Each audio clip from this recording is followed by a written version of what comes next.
Hello friends, it's Jazz from Australia. Welcome back to my channel, and if you're new here, welcome forward to my channel. Pretty soon we'll be welcoming forward the new year. How exciting is that? I'm so excited, honestly. I've had a really rough year, but things are starting to look up. I haven't actually talked about what's been happening lately, and I really do need to update my NDIS petition. But yeah, today or tonight, I should say, it's actually Christmas Day. Well, it's Christmas Day night technically because it's like, 12 something a.m. But I wanted to do this video it was kind of impulsive, but I'm like, I'll just roll with it. So the idea here is that I was thinking, like, what is it that I really want for Christmas? And I had a good think about it, and I was like, Pokemon cards. Yeah, I've got like a lot of Pokemon cards. I don't need more cards. I wouldn't mind having Piplups and lots of Piplup evolutions because Pippi's my favorite Pokemon. So if I ever end up with like a fan mailbox, just send all of the Piplups, please. I would be like the happiest autistic human out there. But really, I had a good think, and I was like, you know what I want? What I wish that I could have is to know that people with disabilities are no longer experiencing neglect and that we're getting our support needs met properly. And I know that that's not something that someone can just gift because unless they're like a really good support worker, then yes, you're lucky. And if you found one of those, keep them around. Just keep them around because they are very hard to find. I know this from experience. I've been receiving disability support for at least over 5 years.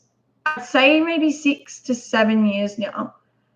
And like, really, you get some really good people every so often, but then occasionally you get a gem. I don't know what else to call them, but they seem to know exactly how to support you, what to do. They're proactive, they listen, they just get it, and they can sort of see, oh, hello. I have my other screen set up over there. But hi, I think I know who you are. But hi, I'm talking about like neglect of people with disabilities, and it's Christmas, so that's exciting. But yeah, so I'll start getting into the actual video. I kind of wish that I could maybe I can put that there, yeah. So I can kind of read the comments if I look up there. Let's see. All right, I'm just gonna move that over to there. Okay, so I guess the first step here is, how does someone with disabilities know that they're being neglected? So neglect isn't always obvious, especially for us neurodivergent people, because the difficulties that we require support with are memory, planning, and task initiation. So that can make problems really hard to detect, but there are concrete ways to recognize what it is that, we're not getting. So being neglected doesn't always require someone to be cruel or malicious towards us. That's a really key point, because it's literally about unmet needs, not someone's intent. Someone could be the most caring, kind person, but then they could completely just ignore the mess in our house and not lift a finger once they get here. So the other thing is that neglect is about repeated failure to meet someone's support needs, whether that's intentional or not. So support needs are broader than just chores, and that includes things like our executive function, so like reminders, sequencing, helping us follow through with tasks, like checking our environment, checking the washing, the dishes, the fridge, like our lawn, and I guess just general household tasks as well, like our goal support, so like things we want to do in our lives, giving us reminders, helping us plan our goals, and helping us sort of like break it down if we're struggling. So then we also have like safety and accessibility supports as well. And I guess if any of these needs are repeatedly unmet, then that's neglect. Even if the work is friendly or kind, it doesn't really matter. So patterns matter, not just one-off incidents. So if there's one missed task, it's not necessarily evidence of someone neglecting a person with disabilities. So what we look for is like a consistent and predictable failure. So like maybe that's a task that only gets done when you remind workers multiple times. But then we also have difficulty with that because of, neurodivergent, I guess, I don't want to say like difficulties, but like sometimes it is difficult to remember to remind people things because we're struggling to remember things anyway. So like environmental issues like washing dishes, all of those things like getting repeatedly ignored. Goals that we've mentioned get forgot. They don't even get revisited. And then we forget what it was we were trying to do in the first place. That is, if that's a pattern, then that can be seen as neglect. So the other thing is that workers might come on board and sit down inactive on their phones or distracted or failing to notice problems. So the key here is like if it's a repeated and unaddressed failure, or they're failing to notice problems and it keeps happening over and over, that I guess is like passive neglect. So signs that you might be experiencing neglect from the people around you that are there to support you or should be there to support you. If you're effectively managing your support staff instead of the support staff managing your environment. If there's tasks that are constantly piling up, despite the support workers coming in and being present. And, to somebody looking in, they might be like, oh, but these things should be quite obvious. Why wouldn't someone step in and help? Why wouldn't somebody notice that this person's being neglected? That's the thing. There's no oversight when it comes to disability support work. So the person with disabilities is often sitting at home, and there's no one else in that space. No one's there overseeing anything. So if that person's feeling spaced out, distracted, emotional, like cognitively overwhelmed, or they're like sensory overloaded, how are they going to be able to, like why should it even be up to them to like tell the worker, can you go do A, can you go do B, or whatever the things are. So if workers are failing to notice patterns or environmental issues, like I've said, that's just, that's a sign. If you feel constantly exhausted and stressed out or like anxious, trying to get help all the time, that can also be a sign. And also like if your goals and your routines are ignored unless you remind your support workers, that's also a problem. So if the support's only working when you prompt it, it's kind of like it's not working, and that is neglect.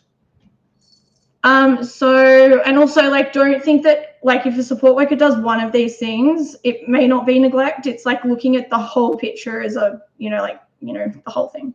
So because like there could be a genuine reason why that person, they might not be aware of something, but if they've been told before and they keep doing it, that's a pattern. So yeah, neurodivergent people are especially at risk, I suppose, in my opinion, because of memory issues. We may not be able to notice every gap in our supports immediately, but then the recurring patterns are kind of like evident. So time blindness, difficulty prioritizing tasks, that can make sort of like the impact of the neglect worse because our unmet needs might accumulate really silently. And we also need to recognize that neglect is about patterns, again, over time, but not isolated incidents. And that I keep saying that, but that's because, like I feel like so many of us have really good pattern recognition, but then we can struggle when it's in our space. So if you've got neurodivergent friends, maybe see what their thoughts are, run the situation by them, and see what they think if you're worried you might be struggling with something like this. So yeah, well, the next stage that we'll talk about is how to know, I guess, in more detail if you're being neglected. So here's some real examples of disability neglect. So number one, I've got household tasks are ignored. So that's like the washing machine. You're leaving wet clothes in the machine, and when the support worker arrives, they walk past They don't check, they don't bring the clothes in, but the same thing happens every single week. That's neglect. Okay, because they're aware of it and they're not doing anything about it. And you're clearly struggling with it because it's still there consistently. So the next thing, the dishes are in the sink. There's dirty dishes, they've been there for days. You rely on the worker to notice, but they don't unless you explicitly tell them each time. That's neglect. Now, because the worker doesn't check expiry dates, they don't ask what should be done, and they don't help with meal plans. That could be seen as neglect as well. The lawns or the gardens at home, if there's long grass, it's overgrown, or areas like the worker sees that the grass needs mowing, but then they never flag it or they don't discuss it, even though it's impacting safety even or accessibility and your living environment, that's neglect because they know about it. Again, so like if you say to them, I want to start a small art project or I want to start making music, and the worker doesn't follow up or remind you or ask you about your progress, that could be seen as neglect too. So if you're constantly bringing up goals to them and they just kind of don't take it on board, that also could be seen as neglect because they're not invested in helping you achieve what matters to you. And it's their job to be there for you and support you with your goals. So, all right, the next step we're going to talk about, or the next section, is if they're repeatedly relying on you to remind them of things again, it's sort of like you're the one that's holding the cognitive load, not them. You're holding the emotional burden, not them. And that's not okay because they are there to support you, basically. Oops, I don't know what I just did there. Okay. So if you're constantly feeling exhausted from trying to keep track of your supports, if all of the tasks are accumulating and your environment is just getting chaotic and, you're losing your sense of agency and your independence is reduced because you have to keep compensating for the support system's failures. Like, that's not okay. None of that's okay. And as I said before, like, that harm is real, whether or not the support worker intends for it to be, because it's still impacting you as a person. So why does it happen? Let's talk about that because that's an interesting part too.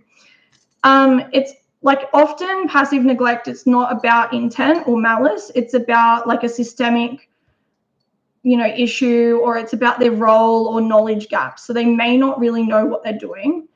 So like I'm totally losing my voice, but I'm going to keep going for as long as I can keep talking. I'll just keep sipping water. I really didn't want to lose my voice for Christmas. I was like, I'm going to be fine, but like, I'm not. Well, it's not, it's not good. I was going to say it's not terrible, but it's not good. Okay, so like I mentioned before, having friendly but ineffective workers. So some workers can be really, really personable and warm and friendly, and they might chat and then smile or show lots of kindness. But this is really important. And I learned this a number of years ago, but friendliness does not equal functional support. Someone could be the most polite, kind person ever, but if they come into your house and sit on their phone during shifts and focus on only what you tell them that day rather than the things that you've been working on the past few weeks or months or years, and they ignore the environment, like the dishes, the washing, or the lawn, that can feel extremely frustrating as well because like they're present and they're getting paid to be there for you, but then they're just completely absent. So they're not really there for you at the same time. They're just kind of like, oh, how was your week? What did you get up to? But that's just surface level conversation. That's not like proactive. And support workers, in my opinion, should be proactive because they're getting paid to be there for you. So friendly workers can still contribute to neglect if the critical tasks you need to do are not being done and the needs are being left unmet. So there might also be a possibility that some support workers may have a lack of neurodivergent knowledge or training, and that's common. In Australia, support workers don't need any qualifications. I work as a support worker without a qualification, but I also have lived experience, and I've been doing this for actually a number of years now. And I've got my own experience from having these terrible experiences. So I like to think that I do okay. But yeah, there are people that don't understand neurodivergent needs, and they're not trained for that. Like, you know, I came into the industry, like I said, like I've already got that lived experience, but there was just no, like we went through some like online, you know, modules and stuff, but there was nothing like what a neurodivergent person needs. I watch lots of YouTube videos on neurodivergency, and obviously I've got my channel here, so it made sense to jump into the industry. But it's like the types of people I've had, and I'm not naming names, but like you get people of all ages, of all genders, of all backgrounds, and I give everyone a chance because I think you just don't know someone until you get to know them. But there are people that you say, you know, what ADHD is, and they sort of go, oh, isn't that like what kids have, or you know, things like that. And it's like, adults can have that too. Like, you work as a support worker, you've got to learn some things, like do some research. So frustrating. But I guess the thing is, without making videos like this, people won't understand either. So yeah, I guess it's a constant learning process, isn't it?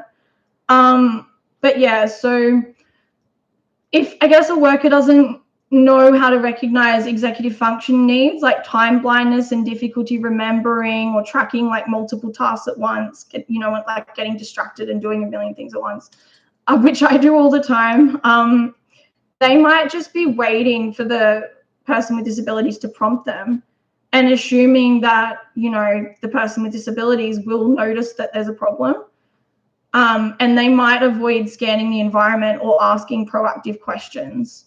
So that might be the case that repeated failures are not excusable. I suppose, well, no, they always are. Really, repeated failures are excusable.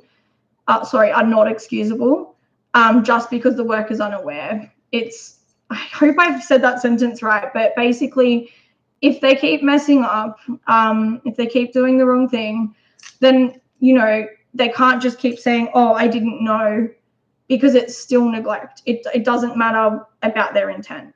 That's what I've been saying the whole time. It's not intent. It's, does this person have unmet needs? Okay, they have unmet needs. That doesn't matter whether or not someone meant it or not, is what's happening.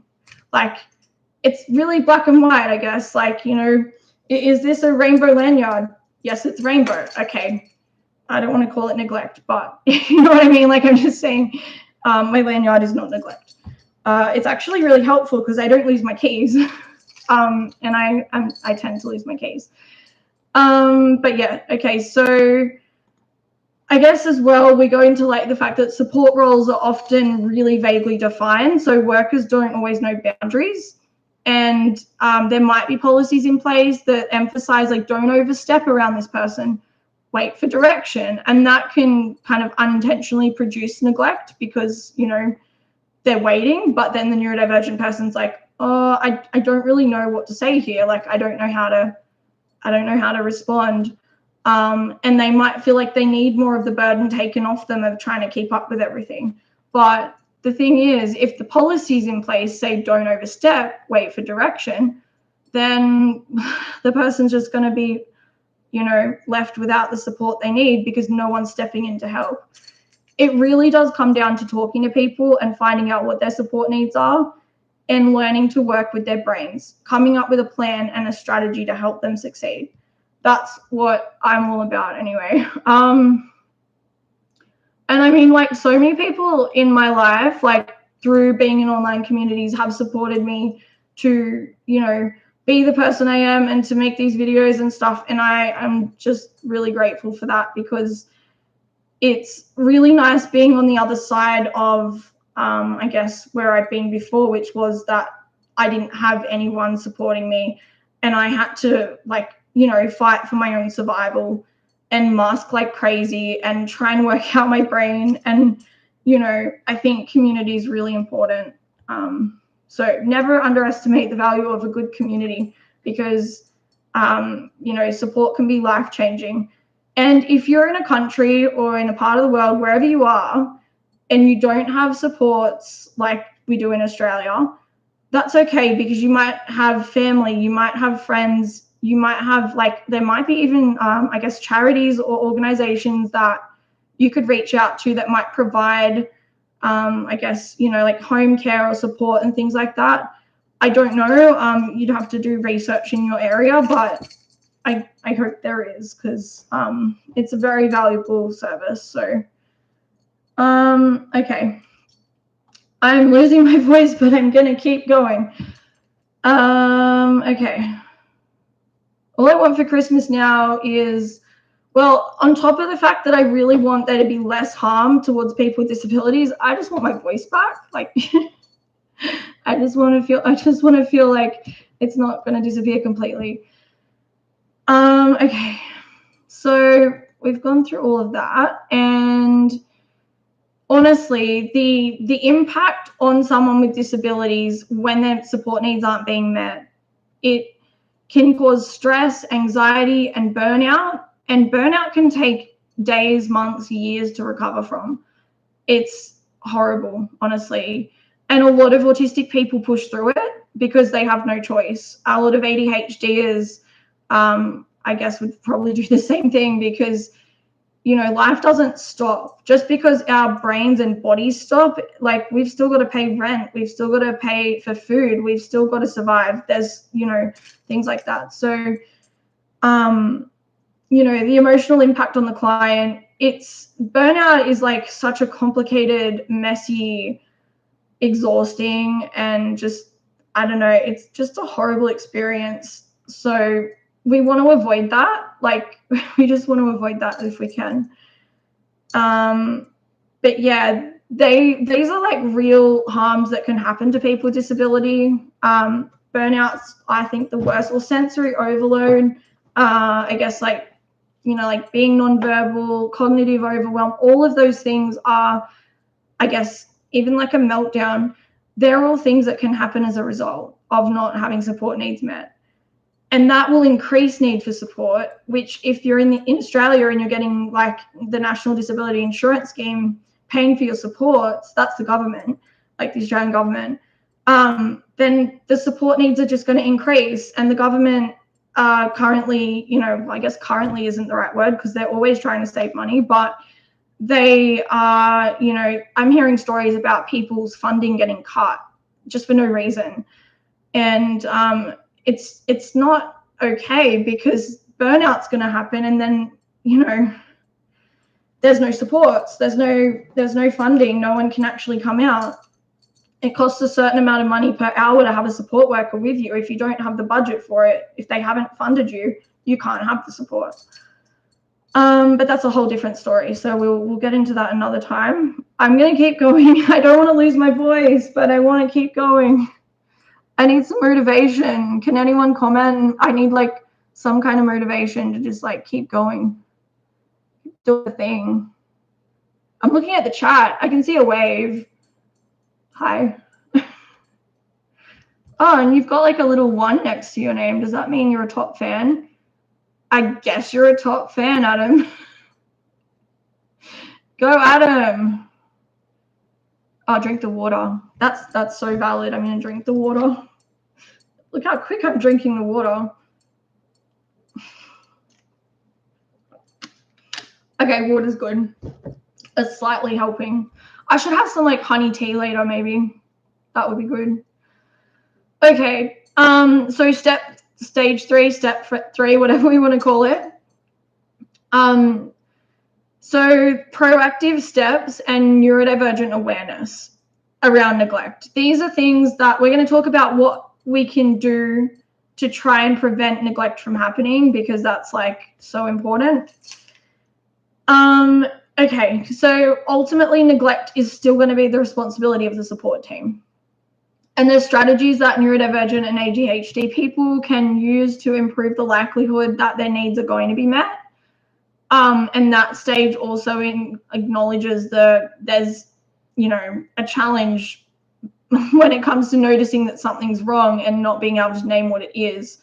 because that's really common with neurodivergent people, right? Like I experience it all the time. It's like, what am I feeling right now? Am I hungry? Like, am I feeling sick? Like, is my head hurting, or am I just tired? Do I have a headache, or is this a migraine? Those are the sorts of things that we can struggle with. I think it's called interoception, but I don't have the word in front of me. So, yeah, we may have this subtle feeling or knowing of like something just doesn't feel right. It's like pre-verbal almost. It's like gut level awareness. Like we're sensing that tasks aren't being done. We feel off balance in our living environment. We just feel this stress that things aren't getting finished. And then we have this whole challenge of trying to articulate it. So even if our apartment or our house, wherever we're living, is messy and we can see the problem, so there might be like dirty dishes, wet washing, and all these things that I've talked about, our brains may actually struggle to pinpoint what that is and what do we actually need to do to address it. So that is I guess, we have also like, executive, I can't talk tonight, executive function and sensory processing realities. Like, so we sense patterns, but then we also don't know how to translate that into instructions.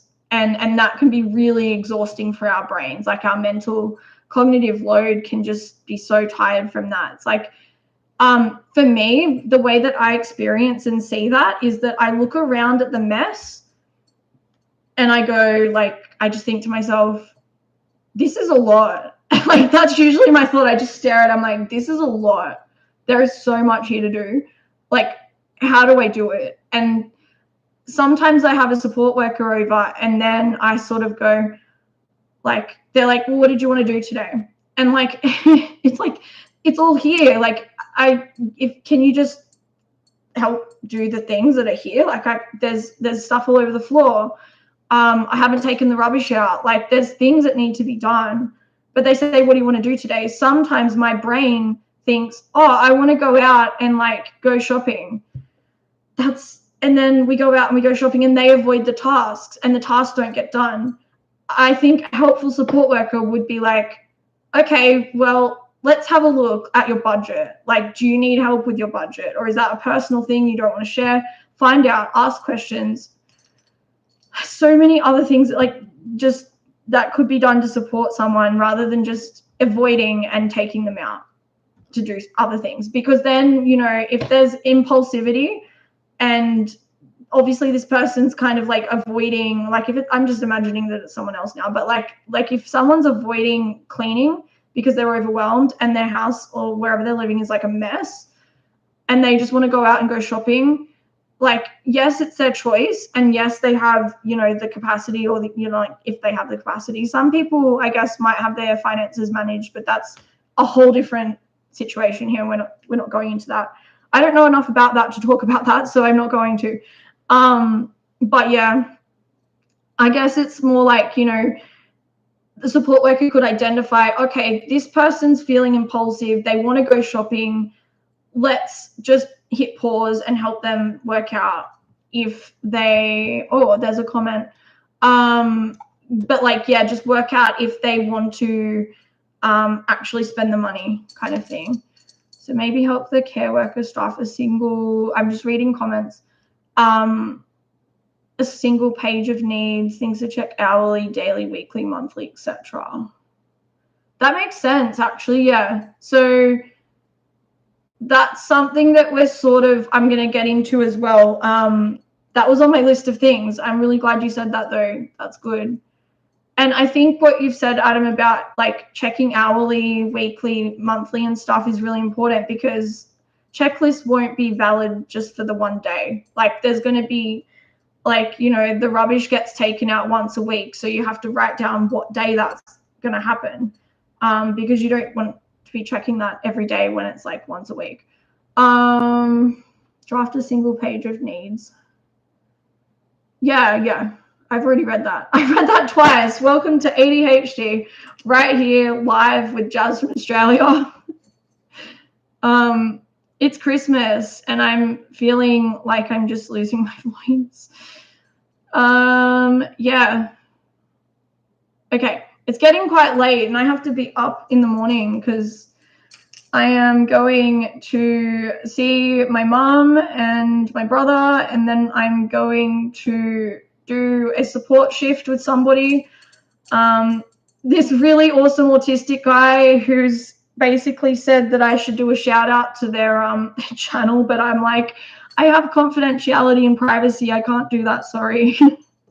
But yeah.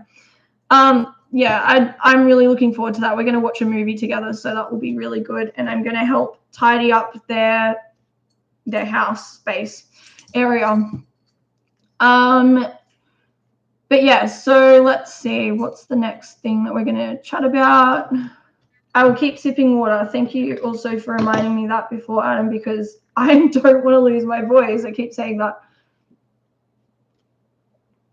I was thinking, like, if I leave the lid off the water and just put it there, it's going to be one less step to drinking the water. And then I thought about it and I was like, knowing my luck, I'll tip the whole water all over like the desk and the keyboard. And like, I have a Switch controller down here. It's very pretty. I'll show you. It's blue. How cool is that? And it has like a little headphone jack here. And so if you like plug your headphones in directly, because like aux is so old school, I love it. And then you can have the music and it's really cool. Okay. So, okay. So recognize, I guess, that like that the feeling that you're feeling about, you know, not having your needs met is valid. Never, I guess, or I say never because it's really hard to not do this, but like if you can prevent yourself from doing this, please, I don't even know how to word this, but like minimizing your support needs and pretending as if it doesn't matter is really, I guess, not a great way to go about it. Just validate the fact that when you recognize that things aren't going well, just be like, this isn't working for me and I feel overwhelmed and I'm feeling exhausted. Like, name the feelings. That's what I'm trying to say. Like, pushing it away and pretending that it's not happening is, I mean, I guess it's a form of coping in some ways. I'm not a therapist, but like, is it a healthy form of coping? Maybe that's a subjective answer. I don't know. If anything's ever like, you know, above my pay grade or like I don't know what to do, I just literally say that's a therapy question. I will tell people that when I'm supporting them. So yeah, because I do support work and receive support. So yeah. Yeah. So but just trust your intuition, because if the environment just looks chaotic and you've had people over and nothing's getting done, yeah. Okay, so to just kind of go on a little bit from where Adam was, you know, talking about having like a single page of needs and stuff, making tasks visible and, you know, making them kind of like concrete. So like, this is the plan, this is what I need from day to day. So like having routines and having goals in one sort of central area or location of the house, like maybe it's a whiteboard, notebook, it could be a phone note. I prefer to not use phone notes because I forget they exist until I need to use it. And then I haven't looked at all the others that I have. So if I could rename my notes app to be like Nope instead of Note, or Nopes maybe, because like I just forget they're there. But yeah. Then yeah, so you can have like recurring issues like the washing. Well, it's not really an issue, is it? I suppose it's more of a task. I guess if it isn't being done, it's an issue though, right? And then you can have like, you know, maybe the lawns need to be done, and that's like Adam was saying, like, you know, it's weekly, monthly, etc. Like whenever it needs to be done. So I'm just imagining a checklist that said, make sure the lawns are mowed like every single day of the week, which would be really funny. I don't think anyone would actually mow the lawn every single day of the week. Maybe there's people out there that do that. I don't know. What about those people with really nice lawns? I'm sure they're all over the world. Like there's that one person in the street that has like the perfect lawn with the garden and everything. It's like, I don't know. Maybe they have like a hyperfixation. Maybe they've managed their ADHD really, really, really well and they have a hyperfixation, or maybe they're neurotypical. I don't know how people have really nice gardens, but anyway. Yeah. So when you're with your support worker, ask them to walk through the task together, like so you do it together. And then I guess as well, you know, if you walk through the house and, you know, you can say things like, let's have a look at the kitchen. What might get missed here? Let's check the washing machine before I leave. So these can be like walkthroughs that neurodivergent people can use to teach workers patterns that they struggle to manage. That is really important. And I think if you don't have support workers, even if you just want to walk through the house and talk out loud to yourself about the sorts of things that might need to get done and figure out where your brain feels like it can get started. That's probably a topic from another video, like self-motivated, I guess, cleaning or organizing tasks, breakdown. I don't really know what I'd call that, but I guess we can, if anyone wants to like hear about that sort of stuff, I'd love to talk about it in another video. Right. Trying not to lose my voice still. Let's keep going. If I can still talk, I'm going to keep talking until I'm nonverbal, and then I can't actually literally talk. But that's not happening because I'm not overstimulated. Okay. So be really specific with your communication to your support workers. Instead of using like vague statements, try to say things that are more like actionable. So instructions. If there's clothes that are wet in the washing machine, bring them in. And then, you know, like ask me what to do with items in the fridge before they get thrown out. Those are really good things to say to support workers. Please, gosh, I feel like I'm tongue-tied. What is going on? It's only 1:30 in the morning. It's only 1:30 in the morning on Christmas Day, and I'm still awake. Also, I hope you're all like, you know, doing okay, because I know it can be hard around Christmas time, especially when so many of us don't have supports around us during those times. Even people that have support workers, a lot of our support workers go away for the holidays and we don't have people by our side. So that can be really challenging. And it also costs a lot of money to have a support worker on a public holiday. So that's another thing. And not everyone has the budget for that in their government allotted funding amount for their disability needs. The other thing is like, so yeah, being, I guess, really specific about what you need will help reduce ambiguity, and like it'll lower that cognitive load for you and your worker as well. You can also track patterns, because I know I mentioned earlier that patterns are like, you know, it's easy to like spot patterns. Sometimes it's hard to, I guess, know what to do once you've recognized them. Keep a simple log of like what's happening versus what doesn't happen in the house. Just keep it documented, and then use that documentation to show repeated issues without making it personal, because you don't want people to feel like they're being, you know, like personally, I guess, attacked with whatever it is.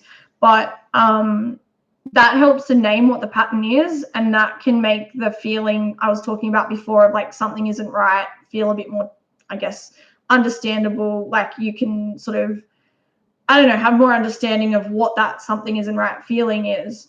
Because sometimes we just feel like that. It's like we don't know what we're feeling. We're autistic or, you know, ADHD. Yeah, okay, so like having phone alarms, sticky notes, checklist apps, that can help offload your memory and help with planning. But even if we do notice something feels wrong, we might still need scaffolding to articulate and act on the thing that we've identified, or just to even like figure out what it is. Okay, So if you've got a friendly worker who's doing tasks but they're not aware of patterns, approach the situation as collaboration. Try not to blame anybody if you can avoid it. Like you could say something like, I'm noticing that sometimes there's washing left in the washing machine. Can we check it together at the start of the shift? And again, like, you know, these are, I guess, signs that neglect could be happening. Just look at the whole picture. I'm trying to keep track of my goals. Could you help me by asking about them each week? So that's ways you can word it. Okay, so just trust your gut. Again, like it's so important because your neurodivergent intuition is valid evidence. Okay, so this is, I guess, a side note on top of everything here. Oversight, clarity, and community. So the biggest problem in support systems where people with disabilities are getting supports isn't usually individual workers. It's the lack of oversight as a whole. People with disabilities don't always get given, or they often aren't given, a clear document outlining what the roles and responsibilities of a support worker are.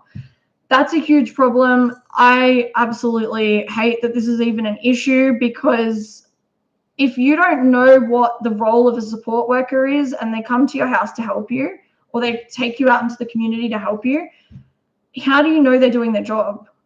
Like, and I guess as well, like support workers, I'm just thinking to myself, like I work for myself as like a sole trader, and I don't have a clue. Like I'd have to make up my own job description. Like I just kind of just do my job like as best I can. I try and like, you know, validate everyone's needs and think, you know, and not everyone's the same. So sometimes I'll go into a situation where I'm like, I hope I'm helping this person, but I know not everyone needs medication reminders for their ADHD meds. Some people feel really uncomfortable about being reminded that. So I've just got to go into every situation thinking these are tools and strategies that could help this person, but they might not. And so it really, really depends. And I've got to accept that sometimes I will, and I've, you know, I step back and I reassess and I kind of reflect on what I do, but it's like some days I might be supporting someone. I think I'm on a bit of a tangent here. I caught myself, it's okay. But yeah, sometimes I might be supporting someone and realizing that what I'm doing isn't necessarily what they need, it's what I would need in that situation. And because we're different people, like it's not always going to be the same. So I have to step back and be like, okay, what do I know about this person's neurodivergence and how can I help them in a way that's going to help their brain? And I've got to switch off the part of my brain that's like, you know, keep prompting them with time reminders, like keep setting alarms and stuff and prompting them. But then I've got to step back and be like, okay, maybe that person gets overwhelmed with constant prompting because their autistic needs are a little bit higher, or they have, you know, we all have spiky needs. I think we have different areas where, you know, maybe some people are more likely to be overwhelmed by sound or particular sound, and other people can tolerate it more, or maybe tolerate's not the right word, but they don't respond to it, I should say. But yeah.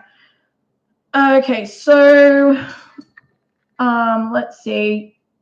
Where am I up to? Because I went on a tangent, but that's okay. It reminds me of something I said at daycare. I work at a daycare as well, like not many hours, like probably like maybe 4 to 5 hours a week at a daycare. But I was teaching one of the neurodivergent kids how to draw, and I always draw Pikachus with the kids. I love drawing Pikachus. And it's just so much progress when these kids are ready to go into, like, you know, big school, we call it. Like, I guess it's like primary school, elementary. And they like get really proud about something. And it's just, I love seeing that, you know, you see kids that are like, oh, I can't draw. And, you know, like I think I missed a week, so I didn't go in. I wasn't rostered for 1 week. And I came back 2 weeks later and I'd been drawing a Pikachu with this kid. And And then he said to me, like, he was like, oh, Jazz, I'm really glad that you've shown me how to do this. And I was just like, oh my gosh, because he'd like drawn the Pikachu, and I was just really proud of him.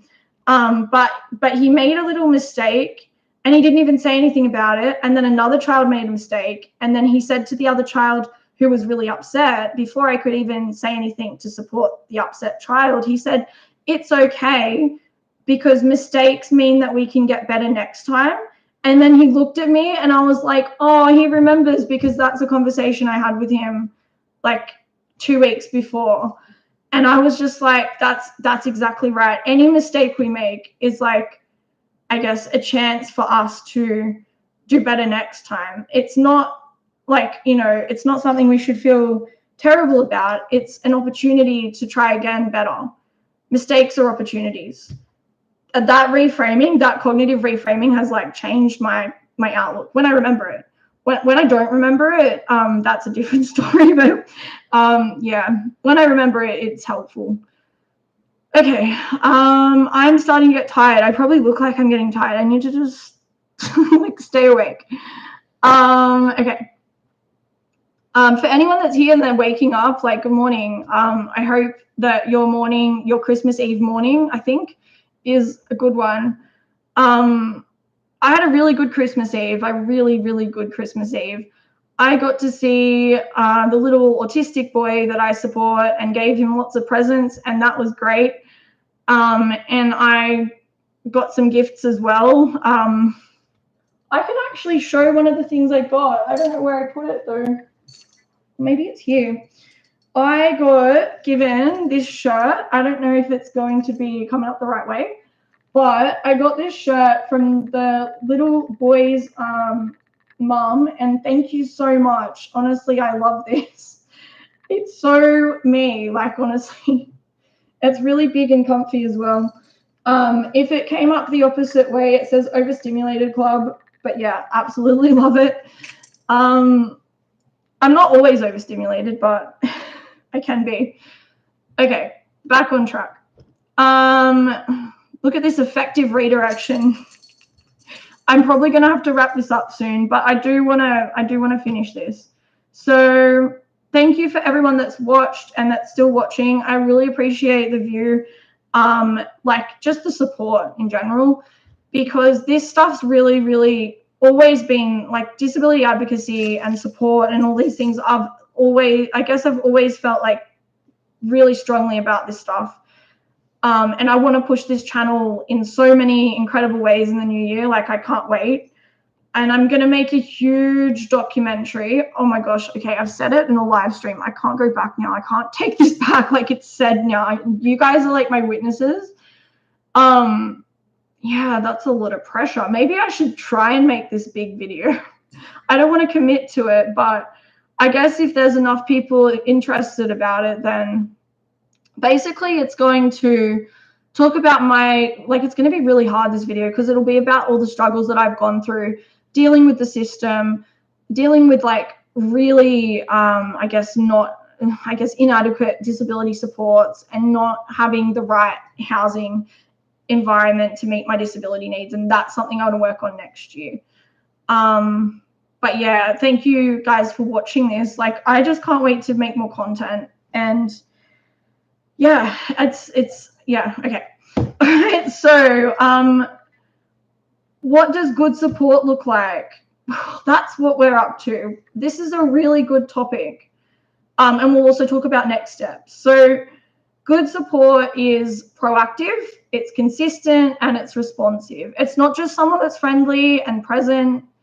It should include proactive environmental scanning. So workers should be checking the common areas like automatically. The dishes, washing, the fridge, the bins, the lawn, making sure that your room's clean if you're comfortable with them. Like, obviously set boundaries. It's not going to be the same for every person. And again, like, well, I suppose all of these examples are examples. But yeah, good support looks like someone noticing that there's a recurring issue, and then they take initiative to try and help you with that, rather than waiting for the person with disabilities to prompt them. That's so important. They take initiative. You're not the ones having to do it. Like, you're not the one having to do it. They help you maintain your independence. They don't take over, and they don't, I guess, ignore patterns. They recognize patterns, and they support you to do the things that you want to do with your life at your pace. They figure out what your pace is with you. I feel like my voice is coming back a bit, and I don't want to jinx it, but I'm glad it's slightly coming back again. I've been losing my voice all night, for anyone that's just randomly jumped in, because I keep noticing like there's people watching and then they disappear and then they come back and then they disappear. It's probably different people.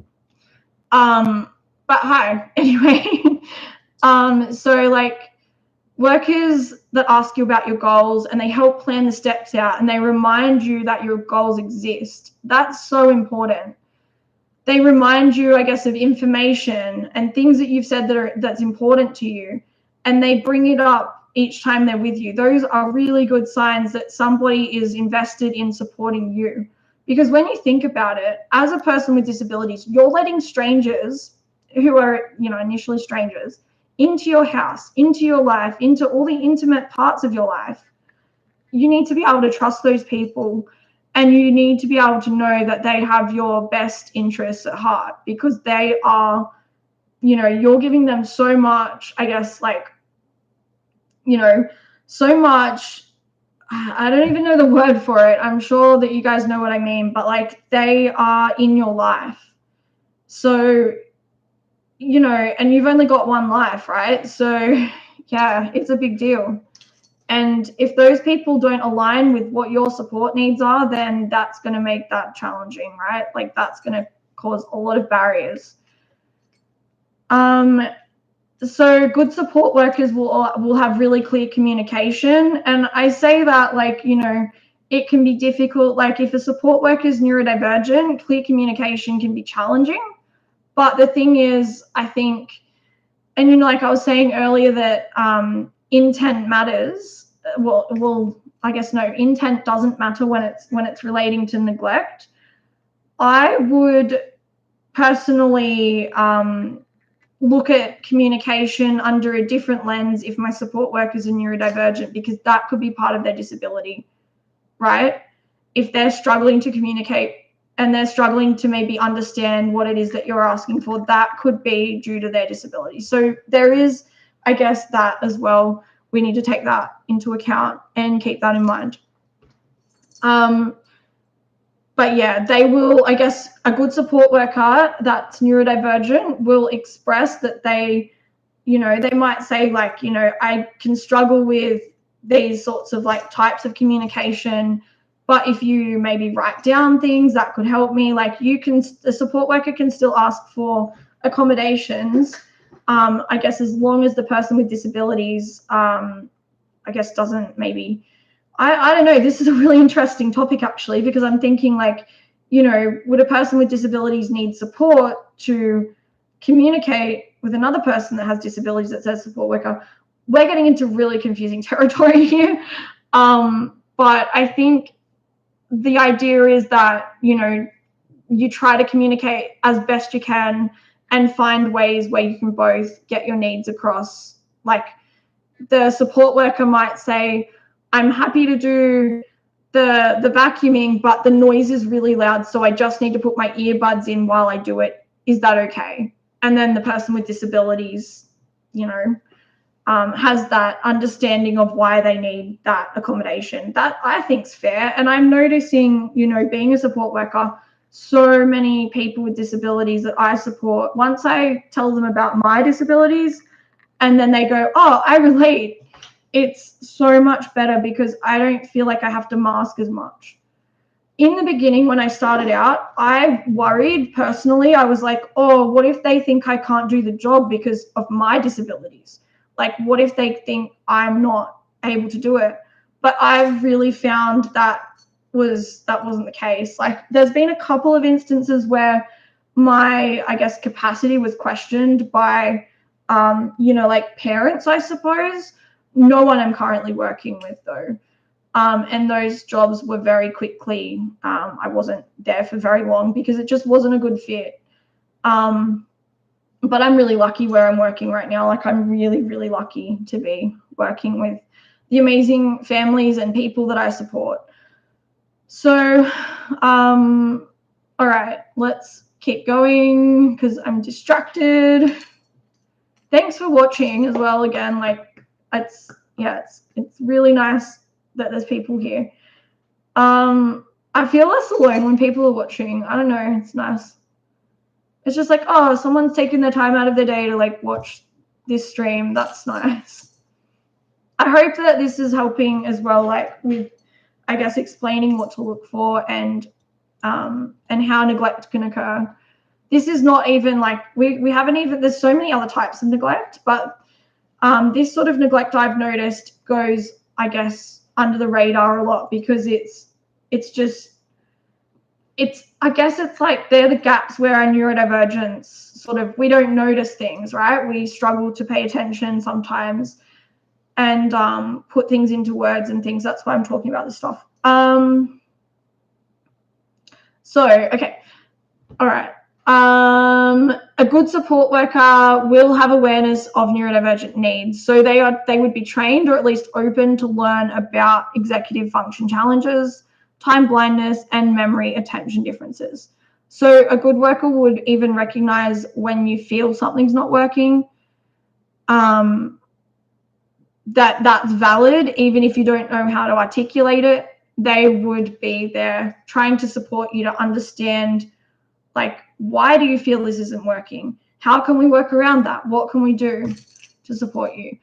They have accountability and transparency. So their roles and their expectations would be clearly outlined in writing so that you could read it as the person with disabilities, the client, and the worker. And there would be oversight from the person that they work for, a case manager, or like some kind of system in place so that repeated failures can be addressed. That's so important as well. But the thing is, like, a lot of the time, if someone works without anyone overseeing them, that's when, I guess, cases of abuse and neglect can occur. But the reporting mechanisms need to be accessible and responsive as well. And this is all systemic stuff. It's not like there's the what's it called? It's like the Quality and Safeguard Commission for the National Disability Insurance Scheme. But I've contacted them about issues, and it's taken them like well over a year to get back to me. And then they'd forgotten what the complaint was about. It was about how do I even remember? And that's the thing, like, how do I remember what it was about a year afterwards? And they call me and they say, oh, you complained about a disability support provider. We just want some more info about what you complained about. And I'm like, it should have been in the complaint. And they're like, yeah, but we just need to hear from you. That doesn't work. That's just avoiding again. Like, there needs to be some serious reform on all of the systems. But like in consultation with people with disabilities, because if that doesn't happen, how can we move forward? Because I mean, I don't know enough about this to comment too much, but I'm hearing like they're trying to implement robo plans now, which means that people's support needs and their funding is going to be based off like AI or something. I don't know. Don't quote me on that. Like, just look up NDIS robo plans. It might not have even passed yet. I've been hearing just a lot of fear about it, but I haven't been keeping up with it in the past couple of weeks because I've just had a lot going on. But I plan to like do some more research and look into that stuff a bit more, because I don't think that our disability funding levels, like our support needs, should be determined by AI. That's just, that's just not okay. I think we need to have, because there are people that are like studying at university to become, trained therapists and occupational therapists and all of these other roles. They're writing these reports. They're getting paid so much money. It's over $200 an hour for report writing. And I think most people get maybe 10 hours set aside for each report they get done. The reports outline what that person needs and how much funding they need. Like, if that's $2,000 for a report, which includes the time that they come out to assess you at home and see what you need help with.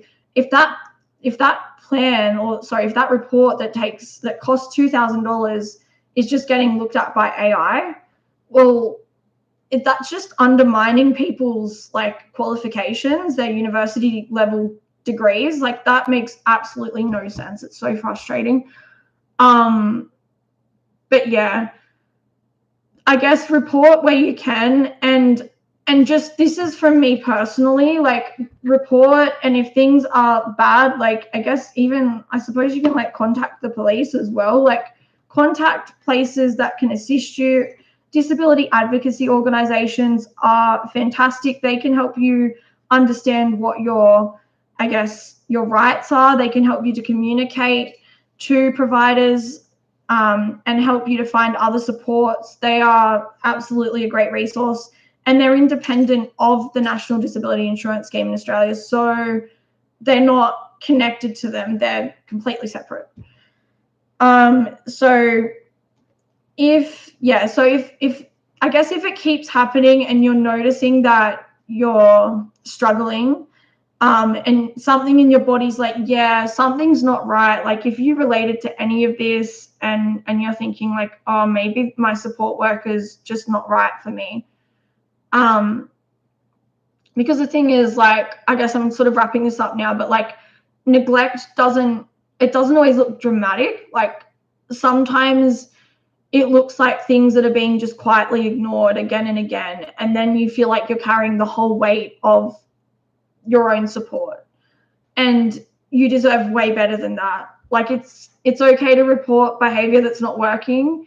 It's okay for you to ask for different supports, and it's totally okay for you to walk away and keep looking, because there are really good support workers out there. I've met them. I know they're out there.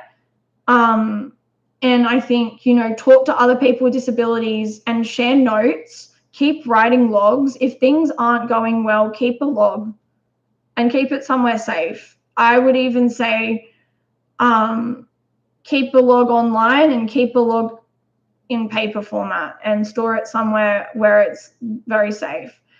Because, yeah, like, if you talk to other people with disabilities about this stuff, we're pretty, like I've said before, we're pretty good at seeing patterns in each other, especially when the system doesn't, I guess, work properly, or our needs aren't being met.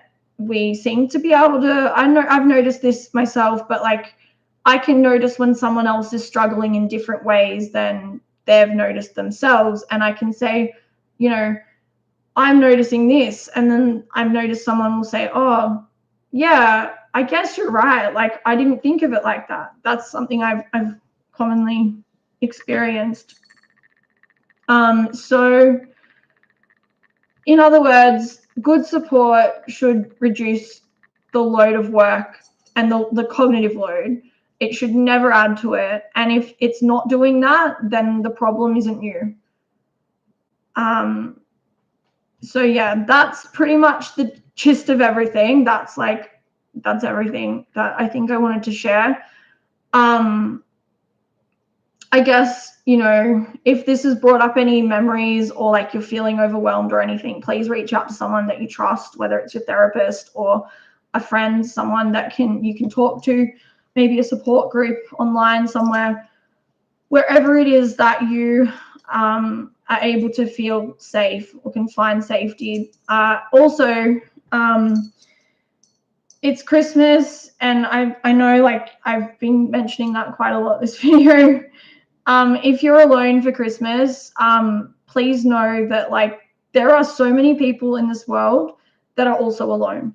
I don't know if that's helpful, but I find when I'm alone for Christmas, thinking that there are other people out there like me makes me feel less alone.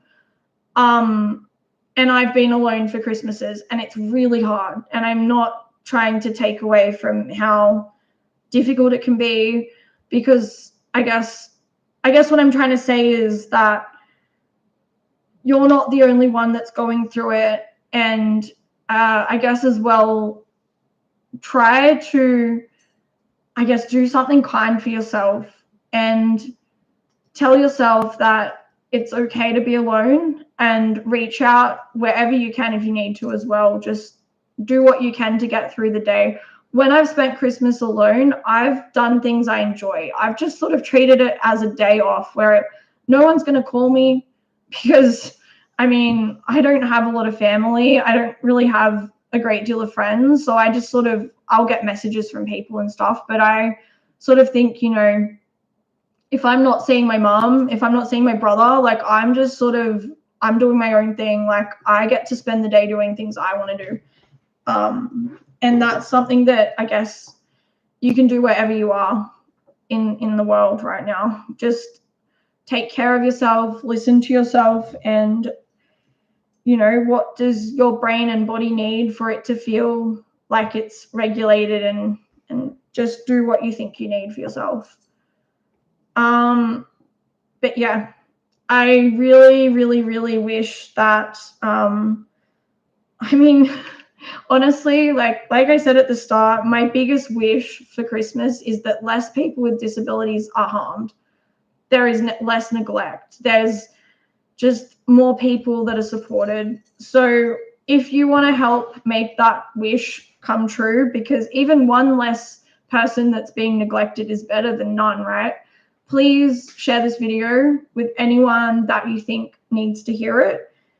And I guess as well, like if you've, I think I already said this, but I just feel like I need to say it again. If you've realized that this has brought up emotions, maybe you're feeling like you've got more of an understanding of a situation that you've been going through, please talk to someone about it, because yeah,